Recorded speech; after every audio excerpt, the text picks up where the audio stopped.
Looking at your request, I can see you want a 60-minute dramatic narrative in U.S. English following that specific structure about honeymoon betrayal.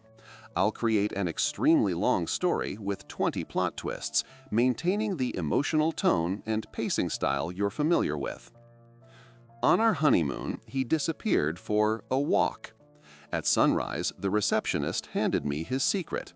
The envelope was cream-colored, expensive paper that felt foreign between my trembling fingers. My name was written in Marcus's distinctive handwriting across the front, but underneath it, in smaller letters, were the words, "If something happens to me." My heart hammered against my rib cage as I tore it open, still wearing the silk negligee I had put on the night before, expecting my husband to return to our oceanfront suite at the Bahamas resort. The letter began simply enough. "Sarah, if you're reading this, then you know I'm gone. There are things about me you never knew. Things I should have told you before we said our vows 3 days ago." I sank onto the marble floor of our bathroom, the cold tiles shocking my bare legs as I continued reading. I work for people who don't accept resignation letters. When I told them I wanted out after our wedding, they gave me an ultimatum: leave you or watch you suffer the consequences of my choices. I read those words 3 times before they sank in. Marcus wasn't the investment banker he claimed to be. According to his letter, he worked for an organization that moved money for very dangerous people, and he had been skimming from accounts to build our dream life together. The house, the car, my engagement ring that caught every ray of sunlight, it was all stolen money. And now they wanted it back, with interest. But that wasn't the worst part. The worst part was the photograph tucked behind the second page. It showed Marcus kissing another woman, someone with long dark hair and striking features, standing in front of what looked like a private jet. On the back, he had written, "Isabella, my handler and the love of my life. I'm sorry, Sarah, this was always the plan." My hands shook so violently I nearly dropped the photo. 3 years of dating, 8 months of engagement, and our wedding that had cost $40,000. It had all been an elaborate lie. I was what criminals call a clean front, a respectable face to hide behind while he continued his illegal activities. The woman in the photo was his real partner, in every sense of the word. I stumbled back into our honeymoon suite, past the champagne we never finished, past the bed where we had made love just hours before he vanished. The sliding door to our balcony was still open, white curtains billowing in the morning breeze. Had he climbed down? Had someone taken him? The letter suggested he left voluntarily, but something felt wrong about the whole situation. That's when I noticed his wedding ring on the nightstand, along with a small device that looked like a USB drive. The letter mentioned it briefly. The drive contains everything: account numbers, names, locations. If anything happens to you after I'm gone, give it to Agent Morrison at the FBI field office in Miami. Tell him the Pelican sent you. I grabbed my phone and dialed Marcus's number for what must have been the 20th time since I woke up alone. This time, instead of going straight to voicemail, it rang once before a woman answered. Her voice was accented, possibly European. "Hello, Sarah. I was wondering when you would call." "Who is this?" I managed to whisper. "Isabella, I believe you found Marcus's letter by now, and the photograph." Her tone was casual, almost friendly, which made everything more terrifying. "Marcus told me about you. He said you were sweet, naive, perfect for our purposes." "Where is he?" I demanded, finding my voice. "Safe for now. But whether he stays that way depends entirely on what you do next. You see, Sarah, Marcus didn't tell you everything in that letter. He couldn't, because even he doesn't know the full truth." The line went quiet for a moment, and I could hear background noise that sounded like an airport. Marcus thinks he works for money launderers, but he actually works for us, the CIA. He's been an undercover asset for 3 years, infiltrating a network that funds terrorist organizations. The money he thought he was stealing, that was his payment for information. My legs gave out and I collapsed onto the bed. You're lying. I wish I were. Marcus volunteered for this assignment after his brother died in Afghanistan. He wanted to make a difference, but the operation required deep cover. That meant creating a completely false identity, including a relationship with someone who could never know the truth, someone exactly like you. But the photograph, I stammered, you two were kissing. Isabella laughed, a sound devoid of warmth. Cover, darling. Very convincing cover. Marcus is gay, Sarah. He has been his entire life. His boyfriend's name is David, and they've been together for 5 years. David thinks Marcus works overseas in finance. Another lie to protect another innocent person. The phone slipped from my hand and clattered to the floor. Everything I thought I knew about my husband was crumbling. Our entire relationship was a fabrication designed to provide cover for a CIA operation. But if that were true, why was I finding out now? Why did Marcus write a letter claiming he was a criminal? I picked up the phone. Isabella was still there, waiting. I know this is a lot to process, she said, but right now you're in danger. The real criminals Marcus was investigating figured out he's an agent. They took him last night, and they're coming for you next. You need to get out of that hotel immediately. How do I know you're telling the truth? I asked. Even as I was already pulling clothes from our suitcase. Check your email. I'm sending you a video Marcus recorded 6 months ago, just in case something like this happened.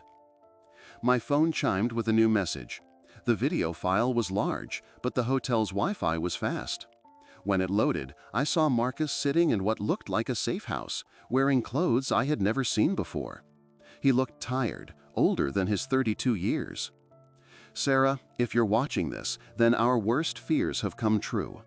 Everything I told you about my work was a lie, but everything I felt for you was real. I know that doesn't make sense given what you're about to learn, but please understand that falling in love with you was the one thing that wasn't part of the plan. He ran his hands through his hair, a gesture I recognized from our most intimate moments. I'm not really attracted to women, Sarah. I never have been. But spending time with you, seeing your kindness, your genuine spirit, it made me wish things were different. It made me wish I could be the husband you deserved instead of the lie I was forced to become. The video continued with Marcus explaining the operation, the terrorist network, and the millions of dollars in illegal funds they had traced. But I barely heard those details. I was fixated on his confession about his sexuality and the pain in his eyes as he admitted that our entire relationship was built on deception. The video ended with Marcus providing details about escape protocols and emergency contacts. As soon as it finished, my phone rang again. Isabella's number. "You need to move now," she said urgently. "I just intercepted communications. They know which room you're in, and they're in the lobby." I threw the rest of my clothes into the suitcase, grabbed the USB drive and Marcus's letter, and headed for the door. But as I reached for the handle, I heard voices in the hallway. They were speaking a language I didn't recognize, but their tone was clearly threatening. "The balcony," I whispered into the phone. "Can I climb down?" "3rd floor? Absolutely not. Is there another way out?" I looked around frantically. Our suite was luxurious, but not designed for escape routes. Then I remembered the adjoining room. Many of these honeymoon suites were connected through internal doors that could be unlocked from both sides. I tried the handle and it turned easily. The adjoining room was identical to ours, but unoccupied. I slipped inside just as I heard our door being opened with a key card. Heavy footsteps entered our suite, followed by angry voices when they discovered I wasn't there. I held my breath, pressed against the wall between the rooms. "She's not here," a man said in accented English. "Check the bathroom." "The bed is still warm," another voice replied. "She was here recently." I heard them searching our room, opening closets and moving furniture. Through the thin wall, I could hear one of them talking on a phone. "No sign of the girl, but we found the letter. Martinez was stupid to leave her a confession. Martinez? That wasn't Marcus's real name, but apparently it wasn't Marcus either. How many identities did my husband have? My phone vibrated with a text from Isabella. Service elevator, end of hall, go now while they're distracted. I crept to the door of the empty room and peered into the hallway. It was clear, but I could still hear voices from our suite. I made it to the service elevator just as the doors opened. Inside was a hotel employee who looked startled to see me. "Laundry pickup?" he asked in broken English. I nodded and stepped inside, praying he wouldn't ask questions about why a hotel guest was using the service elevator in her pajamas carrying a suitcase. The elevator descended slowly, stopping at what appeared to be a basement level filled with industrial washing machines and storage areas. "This way," the employee said, gesturing toward a loading dock. "You need help?" Before I could answer, Isabella stepped out from behind a laundry cart. She looked exactly like the woman in the photograph, but younger than I had expected, maybe 25. She was wearing hotel housekeeping uniform. "Thank you, Carlos," she said to the employee, handing him what looked like a substantial amount of cash. "We'll take it from here." Carlos nodded and disappeared back into the laundry area, leaving Isabella and me alone. Up close, she was beautiful in a way that made me understand why Marcus might have chosen her as his cover story, even if he wasn't attracted to women. "We don't have much time," she said, leading me toward a service vehicle parked by the loading dock. "They'll figure out you used the service elevator within minutes."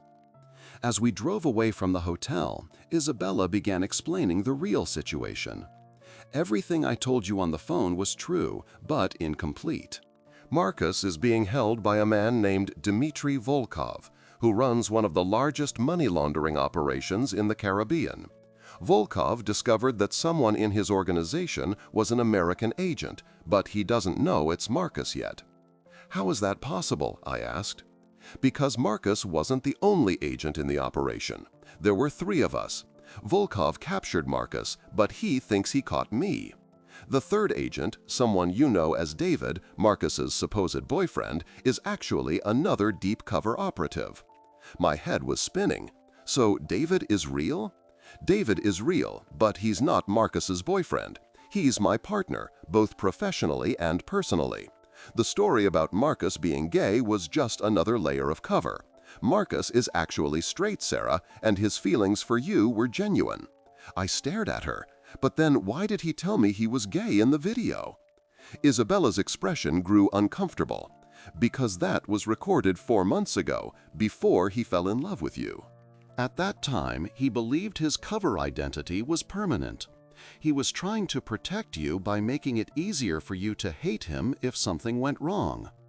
"You mean he made that video before he developed real feelings for me?" "Exactly. Marcus volunteered for an operation that required him to seduce and marry someone as cover. He never expected to actually fall in love. When he did, it complicated everything." We had been driving for about 20 minutes when Isabella's phone rang. She answered it on speaker, and I heard a man's voice that sounded like Marcus, but different somehow, strained, exhausted. "Isabella, they know everything. Volkov has files on all 3 of us. He knows about Sarah, about David, about the whole operation. You need to get her out of the country immediately." "Marcus," I leaned toward the phone, "are you okay?" There was a pause before he responded, and when he did, his voice was softer. "Sarah, I'm so sorry. I never wanted you to get dragged into this. I tried to complete the mission before our wedding, but something went wrong." "What went wrong?" Isabella asked. "Volkov isn't just laundering money for terrorists. He's planning something big, something that's going to happen in Miami in 3 days. The money transfers we've been tracking weren't just routine business. They were payments for a massive attack on American soil." The car swerved slightly as Isabella processed this information. "What kind of attack?" "I don't have all the details, but it involves the port. They've been moving materials through the shipping containers for months. Sarah, that USB drive doesn't just contain financial records. It has shipping manifests, dock worker schedules, and security codes for the entire Miami port system. I pulled the drive from my pocket and stared at it. Such a small device to contain information about a potential terrorist attack. How did you get this? I've been copying files for weeks. Whenever I could access Volkov's computers. The plan was to download everything and disappear with you after our honeymoon. I was going to tell you the truth once we were somewhere safe and hope you could forgive me for the deception. Isabella was driving faster now, weaving through traffic as she headed toward what appeared to be a small airfield. Marcus, we need extraction coordinates. Where are they holding you? Warehouse district, about 15 minutes from the port. But Sarah needs to get that information to the FBI immediately. Don't risk the mission trying to save me. We're not leaving you behind, I said firmly, surprising myself with the conviction in my voice. Sarah, Marcus's voice was gentle but urgent, you don't understand. I knew the risks when I took this assignment. Protecting innocent Americans is more important than saving one agent, even if that agent is your husband. I don't care about the mission, I shouted. I care about you. Real or not, these past months meant something to me. And if you developed actual feelings like Isabella says you did, then they mean something to you too. The line was quiet for a long moment. Then Marcus spoke again, his voice thick with emotion. They mean everything to me, Sarah. Falling in love with you was the most real thing that's ever happened in my life. But that's exactly why I can't let you risk yourself to save me. Isabella pulled into the airfield and parked next to a small jet. We're taking you to Miami. You'll deliver the drive to Agent Morrison while David and I extract Marcus. No, I said, I'm going with you to get him. Absolutely not. You're a civilian, Sarah. You're not trained for this. Neither was I trained to marry a spy or discover terrorist plots on my honeymoon, I replied. But here we are. Marcus is my husband, real feelings or not, and I'm not abandoning him. As we boarded the plane, Isabella continued trying to convince me to stay out of the rescue operation. But something she had said earlier was bothering me. Isabella, you said there were 3 agents in this operation. Marcus, you, and David. But if you and David are together and Marcus developed real feelings for me, what was the original plan for the relationships? She hesitated before answering. The original plan was for Marcus to maintain his relationship with David as cover, while I posed as his business partner and occasional romantic interest to throw off suspicion. Your relationship with Marcus was supposed to be temporary, just long enough to establish him as a respectable American citizen with normal domestic ties. But Marcus fell in love with me and couldn't go through with breaking up? It's more complicated than that, Isabella said. Marcus did fall in love with you, but he also discovered something that changed everything. David isn't just his cover boyfriend or my real partner. David is Volkov's son. The plane's engines were starting up, but I felt like I couldn't breathe. What are you saying? David has been playing triple agent. He's supposed to be working for us, but he's actually feeding information back to his father. Everything we thought we knew about this operation has been orchestrated by Volkov from the beginning.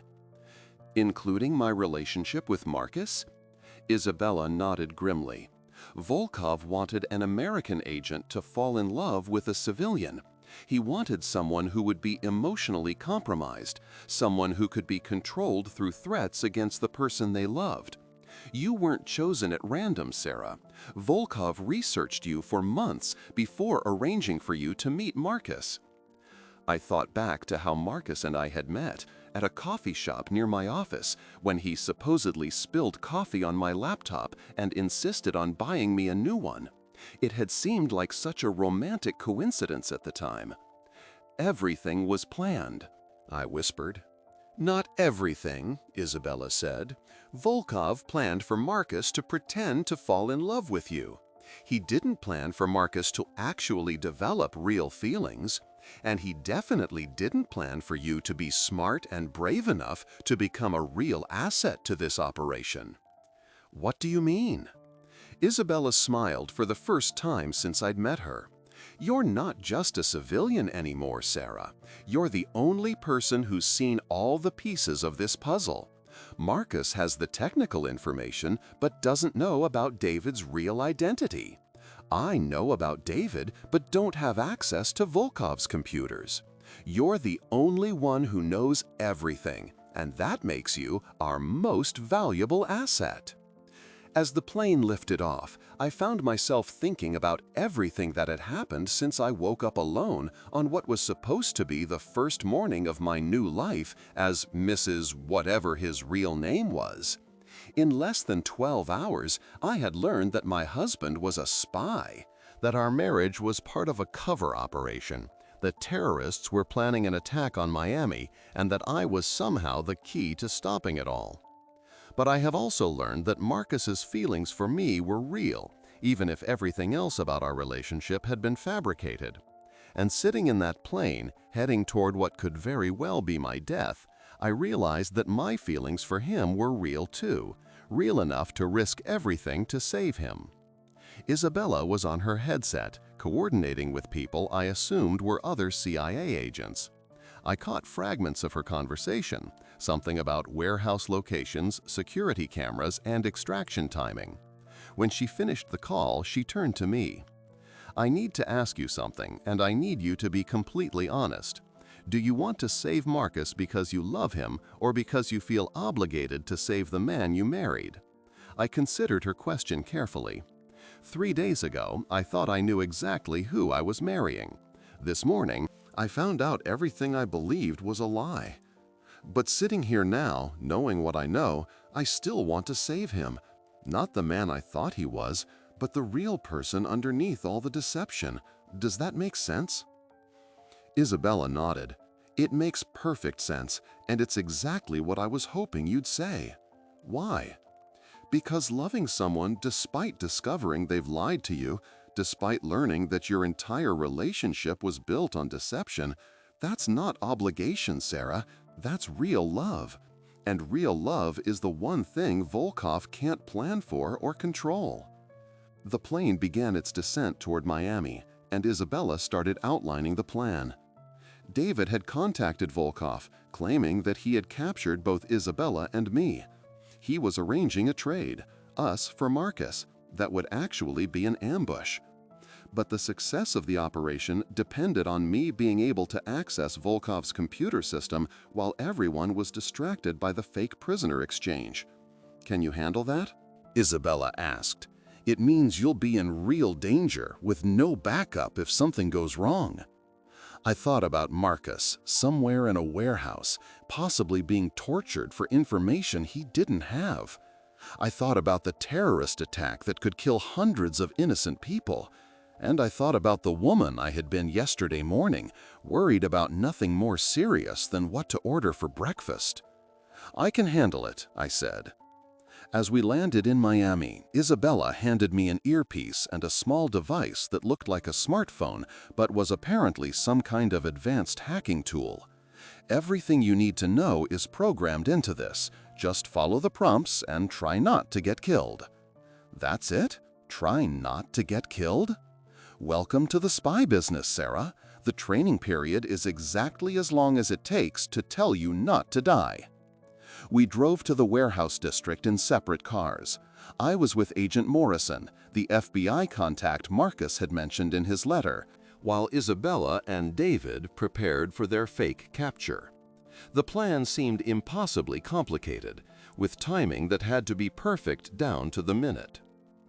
"Are you ready for this?" Morrison asked as we parked a block away from Volkov's warehouse. "No," I answered honestly, "but I'm going to do it anyway." I approached the warehouse through a service entrance that David had left unlocked. Inside, I could hear voices, several men speaking Russian, and what sounded like Marcus responding in English. He sounded weak but alive. Following Isabella's instructions, I made my way to what appeared to be an office area in the back of the warehouse. Volkov's computer was exactly where David had said it would be, and it was still logged in. The hacking device Isabella had given me worked automatically, copying files faster than I could have imagined possible. But as I watched the progress bar inch toward completion, I heard new voices approaching the office. I ducked under the desk just as the door opened and someone entered. Through the gap between the desk and the wall, I could see expensive shoes and the hem of what looked like a tailored suit. "The transfer is almost complete," a man said in accented English. "Once we have the CIA agents, we can move forward with the Miami operation." Another voice, younger and more familiar, responded. "My father wants confirmation that the woman actually has the USB drive. He doesn't trust that she'll cooperate without proper motivation." I recognized the second voice, David. But he was supposed to be with Isabella, preparing for the fake prisoner exchange. Why was here talking about motivating me to cooperate? The hacking device chimed softly, indicating that the file transfer was complete. But I was trapped under the desk, listening to a conversation that suggested David was not the triple agent Isabella thought he was, but a quadruple agent whose real loyalties were still with his father. "The girl is more resourceful than we anticipated," the first voice continued. "She actually made it out of the Bahamas and delivered herself directly to us in Miami. Perhaps we underestimated the power of love." David laughed. "Love is useful, but fear is more reliable. Once she sees what we're prepared to do to her husband, she'll give us everything we want." I realized with growing horror that the entire rescue operation was walking into a trap. David hadn't just fed information to his father about CIA operations. He had fed information about our rescue plan. Isabella and the FBI agents were about to enter a situation where Volkov knew exactly what they were planning. But I still had the hacking device, and I was in the one place David didn't know I could be. I activated the emergency communication feature Isabella had showed me and whispered as quietly as possible. "This is Sarah. David is compromised. I repeat, David is compromised. The exchange is a trap." Isabella's voice came back immediately. "Where are you?" "In Volkov's office. I have all the files, but they know about the rescue plan." "Can you get to Marcus?" I peered around the desk. The two men had left the office, but I could hear more voices in the main warehouse area. It sounded like at least 6 people, all speaking Russian except for Marcus, who was apparently being questioned. "I think so, but I need a distraction." "Give me 2 minutes, then head toward the sound of explosions." Explosions? This was definitely not what I had imagined when I pictured married life. 2 minutes later, exactly as Isabella had promised, something exploded outside the warehouse. Car alarms started going off, and I heard several men shouting and running toward the exits. In the confusion, I slipped out of the office and made my way toward the back of the warehouse where Marcus was being held. I found him tied to a chair in what appeared to be a storage room. Looking exactly like he had in our wedding photos, except for the blood on his face and the exhaustion in his eyes. When he saw me, his expression went through surprise, relief, and terror in the span of about 3 seconds. "Sarah, what are you doing here? You're supposed to be on a plane to Washington." I started untying his restraints. "Change of plans. It turns out I'm good at this spy stuff." "This isn't a joke," he said urgently. "Volkov is planning something terrible, and if they capture you, they'll use you to control you, I know. Isabella explained everything, including the part about David." Marcus's face went pale. "You know about David?" "I know he's Volkov's son, and I know he's been feeding information to his father about CIA operations. What I don't understand is why you didn't know." "Because I'm not really CIA," Marcus said quietly. "I'm FBI. This whole operation was a joint task force, but each agency was only given pieces of the information. I thought David was Isabella's CIA contact. I didn't know he was related to our target. I had gotten his hands free and was working on the ropes around his ankles when I heard footsteps approaching. Heavy boots, moving fast. Marcus heard them too. "Sarah, there's something else you need to know. Something I couldn't put in the letter because I wasn't sure myself until today." "What?" "You're pregnant."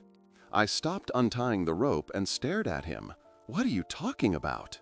"Volkov had blood samples taken from our hotel room. Sheets, towels, anything that might contain DNA. When they tested it, they found elevated hormone levels that indicate early pregnancy." The footsteps were getting closer, and voices were shouting in Russian. I finished untying Marcus's feet and helped him stand, but my mind was reeling. Pregnant? I had been so focused on everything else that I hadn't even considered the possibility. "Are you sure?" I whispered as we moved toward what appeared to be a window. "The test results were in Volkov's files. Sarah, if we don't get out of here, he's going to use our baby as leverage against both of us." Our baby. The words hit me like a physical blow. I was carrying the child of a man whose real name I didn't even know. A man who had married me as part of an undercover operation. But I was also carrying the child of the person I had fallen in love with, the man I had risked everything to save. The window was small and high, but Marcus boosted me up and followed quickly. We dropped into an alley behind the warehouse just as the door to the storage room burst open behind us. "This way," Marcus said, taking my hand and leading me toward the street. But as we reached the end of the alley, a black sedan pulled up and blocked our path. David got out of the passenger side, holding a gun. "Hello, Marcus, Sarah." His voice was pleasant, almost friendly. "I'm afraid we need to have a conversation." Behind us, I could hear more men emerging from the warehouse.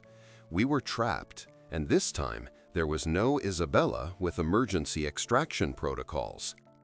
"David," Marcus said carefully, "I think there's been a misunderstanding." "The only misunderstanding," David replied, "is that you thought you could outsmart my father. Did you really believe a small-town FBI agent and a civilian could infiltrate one of the most sophisticated criminal organizations in the world?" "You've been playing us from the beginning," I said. David smiled. "Not from the beginning. The beginning was 18 months ago when the CIA approached me about becoming a double agent against my father's organization. I agreed because I genuinely wanted to stop his criminal activities." "So what changed?" Marcus asked. "I fell in love," David said simply, "with Isabella. Real love, not cover love. And when I realized that bringing down my father's organization would mean Isabella and I could never be together safely, I had to make a choice." I stared at him. "You chose your father. I chose survival, and I chose love. Isabella thinks she's rescuing you, but she's actually walking into a trap. My father has been tracking her since she left the Bahamas. In about 10 minutes, she's going to surrender herself to save both of you, not knowing that you're already captured." Marcus stepped in front of me protectively. "What do you want, David?" "The USB drive, all the files Sarah copied from my father's computer, and your agreement to become double agents for our organization. In exchange, Isabella lives, your baby lives, and you get to spend the rest of your lives together. And if we refuse?"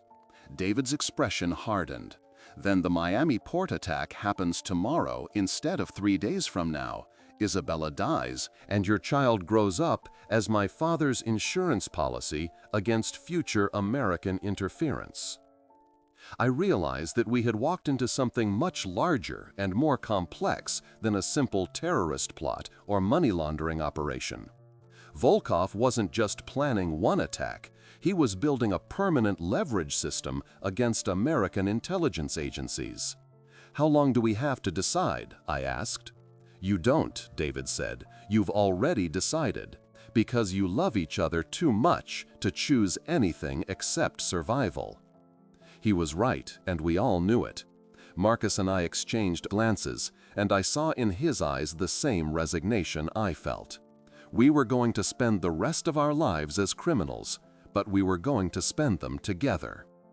But just as David was motioning for us to get into the sedan, Isabella's voice came through the earpiece I was still wearing.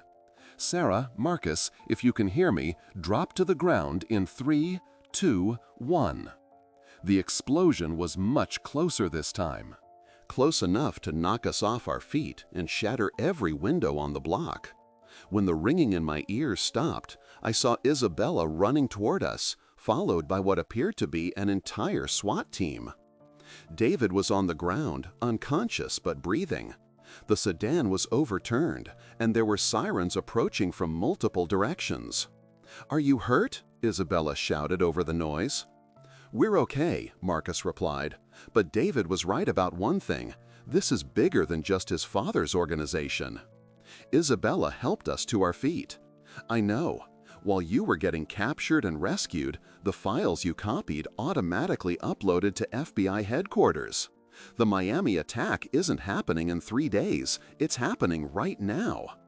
As if on cue, my phone started buzzing with emergency alerts. There had been explosions at 3 different locations around the Miami port, and emergency services were responding to what appeared to be a coordinated terrorist attack. "The files you downloaded contained the real timeline," Isabella continued as we ran toward a waiting FBI vehicle. "Everything Volkov told Marcus was designed to make us think we had more time than we actually did." We drove toward the port through streets filled with emergency vehicles and evacuation orders. The scale of what was happening was becoming clear. This wasn't just an attack on a port, it was an attack designed to shut down one of America's most important shipping hubs for months, possibly years. "Can we stop it?" I asked. "The explosions we're hearing now are diversions," Agent Morrison said from the driver's seat. "The real attack is a cargo ship loaded with explosives, scheduled to detonate in the main shipping channel. If it goes off, it'll block access to the port for months and kill everyone in a half-mile radius." "Where's the ship now?" Isabella checked her tablet. "About 3 miles out, moving toward the main channel. Coast Guard is scrambling. But they may not reach it in time." Marcus grabbed my hand. "Sarah, the files you copied, were there shipping schedules, cargo manifests?" I pulled out the hacking device Isabella had given me. "I think so. Why?" "Because if Volkov planned this whole operation, including the diversionary explosions, he would have needed detailed information about Coast Guard response times and shipping lane traffic. That information might tell us how to stop the ship." I scrolled through the downloaded files, looking for anything related to shipping or Coast Guard schedules. There were hundreds of documents, most in Russian, but the hacking device had translation capabilities. "Here," I said, finding what looked like a detailed timeline. "It shows Coast Guard response protocols for different types of port emergencies. According to this, they're following exactly the wrong procedure." "What do you mean?" Isabella asked. "They're treating this like a terrorist boarding situation." "Which means they're trying to get close enough to put agents on the ship. But according to these files, the ship is rigged to explode if anyone tries to board it." Marcus looked at the timeline. "What's the alternative?" "Apparently, there's a remote detonation system that can be activated from Volkov's computer, the same computer I was accessing when I overheard David talking to his father." Isabella and Morrison exchanged glances. "You mean we need to go back to the warehouse?" "Not just go back," I said, reading more of the files. "Someone needs to access that computer within the next 20 minutes, or the ship will reach the main shipping channel and automatically detonate." "I'll do it," Marcus said immediately. "No," Isabella said. "You're injured, and you don't know the computer system. Sarah does." I stared at her. "You want me to go back into the warehouse where armed terrorists are planning to kill me, to operate a computer system I've never used? To stop a bomb I don't understand?" "Yes," she said simply. "You're the only one who can do it." We turned around and headed back toward the warehouse district. The building was surrounded by FBI agents now, but according to Isabella, Volkov and his remaining men were barricaded inside, using the computer room as their command center. "How do I get in without getting shot?" I asked. "You don't," Morrison said grimly. "We're going to create another diversion. You'll have maybe 5 minutes to get to the computer, access the detonation system, and stop the ship." "And if something goes wrong?" Marcus squeezed my hand. "Then we die together, along with about 10,000 other people." The plan was insane, but it was the only plan we had. Isabella and a team of agents would assault the front of the warehouse, while Morrison created an explosion at the back of the building. In the confusion, I would slip in through the same service entrance I had used before and make my way to the computer room. But as we approached the warehouse, I realized something that no one else had considered. What if Volkov isn't actually in the building? What if he's somewhere else watching everything remotely? Isabella paused. "What makes you think that?" "Because he's smart enough to plan an operation this complex, he's smart enough not to be anywhere near it when it happens. And because David said his father was tracking you since you left the Bahamas. How would he be doing that if he was sitting in a warehouse in Miami?" Morrison grabbed his radio. "All units, this is Morrison. I need immediate satellite surveillance on known Volkov properties within a 50-mile radius of Miami." While we waited for the surveillance results, I continued reading through the files I had copied. There were references to multiple properties, but one address kept appearing more frequently than others. "A private residence in Coral Gables, about 30 minutes from the port." "That's where he is," I said, showing them the address, "and that's where the primary computer controls are." Isabella looked at her watch. 12 minutes until the ship reaches the detonation point. We'll never make it to Coral Gables in time." "Yes, we will," I said, grabbing the radio from Morrison. "Agent Morrison, this is Sarah. I need you to patch me through to the Coast Guard coordinator." "Sarah, what are you doing?" Marcus asked. "Something I should have thought of 20 minutes ago," I replied. When the Coast Guard coordinator came on the radio, I continued. "This is Sarah Martinez. I'm working with the FBI on the port situation. I have the terrorists' computer files, and I need you to do exactly what I tell you, no matter how crazy it sounds." The coordinator's voice was skeptical but professional. "Go ahead, ma'am." "The ship you're trying to intercept has multiple detonation systems. One is automatic, triggered when it reaches the main shipping channel. One is manual, controlled from a computer in Coral Gables. But there's a third system that I don't think the terrorists know about." I was reading from the files as I spoke, hoping I was interpreting the technical specifications correctly. According to these documents, there's an emergency shutdown system built into the ship's navigation computer. If you can get close enough to jam the GPS signal without actually boarding the ship, it should trigger an automatic course correction that will steer it away from the port. "Ma'am, we've never heard of anything like that." "Because it's illegal in international waters," I said. "But these aren't international waters, and this isn't a normal situation. You need to use military-grade signal jamming equipment targeted specifically at GPS frequencies." There was a pause, then the coordinator came back on the radio. "We have that capability, but if you're wrong, we'll lose our chance to board the ship before it reaches the channel." Marcus took the radio from me. "This is Agent Martinez, FBI. We're 90% certain about this information. Please proceed with the signal jamming." We listened to radio chatter as Coast Guard ships positioned themselves around the terrorist vessel. The jamming began just as we arrived at the Coral Gables address, a sprawling mansion that looked nothing like a terrorist command center. Isabella kicked down the front door, and we spread through the house looking for Volkov and his computer setup. I found them in what appeared to be a library, where an older man with silver hair was sitting calmly at a desk, typing on a laptop.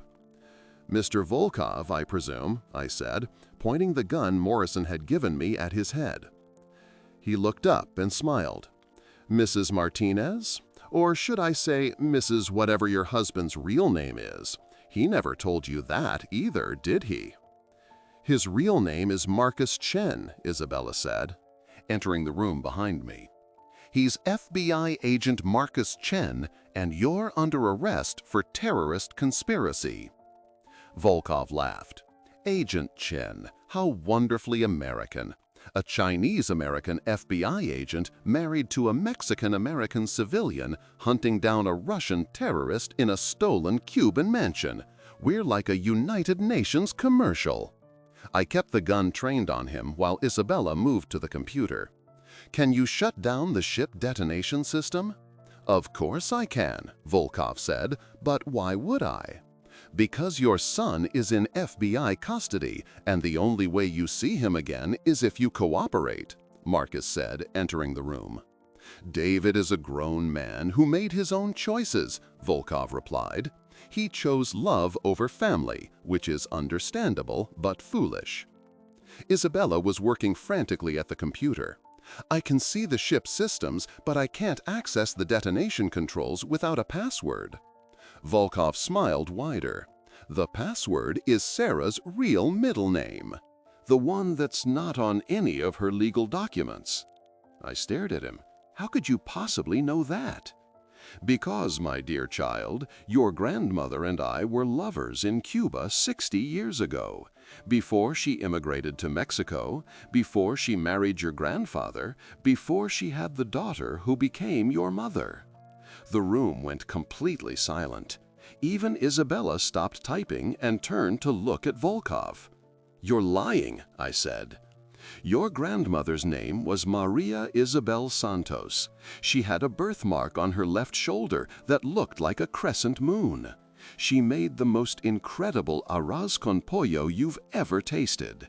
And she gave birth to a daughter 9 months after I left Cuba in 1962. My gun was shaking in my hands. You're saying my mother is your daughter? You're saying you're my grandfather? I'm saying that this entire operation was designed not just to attack American interests, but to bring my granddaughter home to meet her family. Marcus stepped closer to me. Sarah, he's trying to manipulate you. Don't listen to him.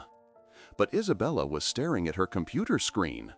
Sarah, what's your middle name? Your real middle name, not the one on your driver's license. I thought about my grandmother, who died when I was 12. She had always called me by a special name, a name she said was just between us, a name I had never told anyone, not even Marcus. Esperanza, I whispered. Isabella typed it into the computer, and immediately alarms started blaring from the laptop. Got it, the ship is shutting down its detonation systems and changing course away from the port. Volkov stood up slowly, his hands raised. Congratulations, Esperanza. You've just saved thousands of lives and met your grandfather in the same day. Quite an eventful honeymoon. As FBI agents flooded into the room to arrest him, Volkov looked directly at me. Your grandmother would be very proud. She always said you would be the one to bring honor to our family name.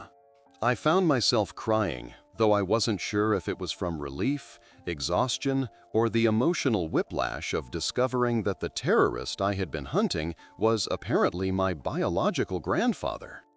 Marcus put his arms around me, and for the first time in 24 hours, I felt safe. Is it over? I asked. The attack is stopped, Volkov is arrested, and David is in custody, Isabella said. So yes, it's over. What happens now? Isabella and Marcus exchanged glances. Now you decide, Marcus said. Everything I told you about my feelings was true, Sarah. I love you and I want to build a real life with you, based on honesty instead of cover stories. But I understand if you can't forgive the deception. I thought about everything that had happened. The lies, the danger, the revelation about my family history, and the pregnancy I was still processing. What's your real name? I asked. Marcus David Chen. I'm 32 years old. I grew up in San Francisco. And I became an FBI agent because I wanted to protect people who couldn't protect themselves. What about us? What about this baby? If you want, we can start over. Real names, real jobs, real life. I'll resign from the FBI and we can be a normal family. I looked around the room, at Isabella checking her equipment, at the FBI agents processing evidence, at Volkov being led away in handcuffs. You know what, Marcus David Chen, I don't think I want a normal life anymore. Isabella looked up from her computer. Are you saying what I think you're saying? I'm saying that I'm apparently pretty good at this spy stuff, and you guys clearly need someone who can think outside the box. Plus, I'm already married to one of your agents, and I'm carrying his baby. I might as well make it official. Marcus stared at me. You want to join the FBI? I want to build a life with you, whatever that life looks like. And if it includes stopping terrorists and uncovering family secrets and occasionally getting shot at in warehouses, then I guess that's what we're doing. Isabella smiled. Welcome to the team, Agent Martinez. Your first assignment is figuring out what to do about a criminal organization that's now missing its leader but still has cells operating in 12 different countries. As we walked out of the mansion, Marcus took my hand. Any regrets about that quiet beach wedding you originally wanted? I laughed. Marcus, 3 days ago I was worried about what flavor of wedding cake to choose. Today I stopped a terrorist attack, discovered my criminal grandfather, and apparently joined the FBI. I think quiet was never really an option for us. What about the baby? What about the baby? Kids need to learn about the world somehow. Might as well start early. Marcus stopped walking and turned to face me. Sarah Isabel Esperanza Santos Martinez, will you stay married to me? Real marriage, this time, with real vows and real promises? Yes, I said without hesitation, but only if you promise to tell me your real middle name before our next anniversary. Deal, he said, kissing me as Isabella called over from the car. Are you two finished being romantic? Because we just got word that David escaped from custody and he's apparently on his way to activate backup terrorist cells in 3 different cities. Marcus and I looked at each other and started laughing. Welcome to married life in the FBI, he said. As long as we're together, I replied, climbing into the back of the FBI vehicle. Besides, what's the worst that could happen? Isabella gunned the engine and headed toward what appeared to be our next adventure. Sarah, never ask that question. In this business, the universe takes it as a challenge.